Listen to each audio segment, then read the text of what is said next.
I just learned how electricity works today, and I didn't even have to electrocute myself. This is my humble abode, and these are my power system. When I was first getting started in my life on the road, I didn't know how long it was gonna last, and I also didn't know much about electricity, so this EcoFlow Delta 2 was the perfect solution. And I can charge that EcoFlow pretty quickly with these folding solar panels that I have in a little suitcase back there, but only if my car isn't moving and if it's sunny out.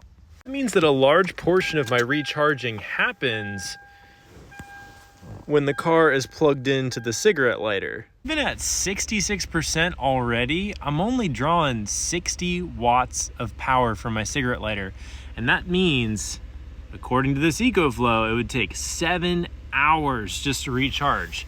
And I've got 2 of them now, so you do the math. In the beginning, I didn't know if I want to keep doing this forever, but I've decided to at least do all this for another year. So I thought it would be nice to not have the stress of constantly wondering what level my batteries are at and constantly having to stop to either use the sun to charge or find an outlet somewhere like at a gas station. And so I'm racking my brain thinking, well, I could probably build a battery, but that's going to cost a lot of money, and it's also likely to start a fire because I know just enough to be dangerous. And if you've been watching my page for any amount of time, you know that the name of my game is keeping things as frugal and as easy as possible. So instead of having to spend all this money on building an entirely new battery and potentially destroying some sort of electrical equipment in my car, EcoFlow actually had the solution worth the money. Cut to this beautiful black box, the EcoFlow Alternator charger. This beautiful piece of technology runs all the way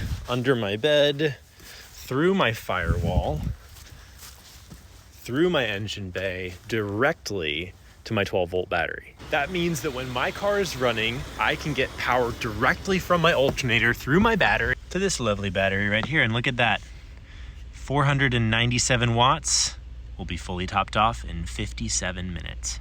And this is what being a frugal nomad is all about. It's about knowing how to go without, but also knowing when to intentionally spend your hard-earned money on solutions that actually improve your life.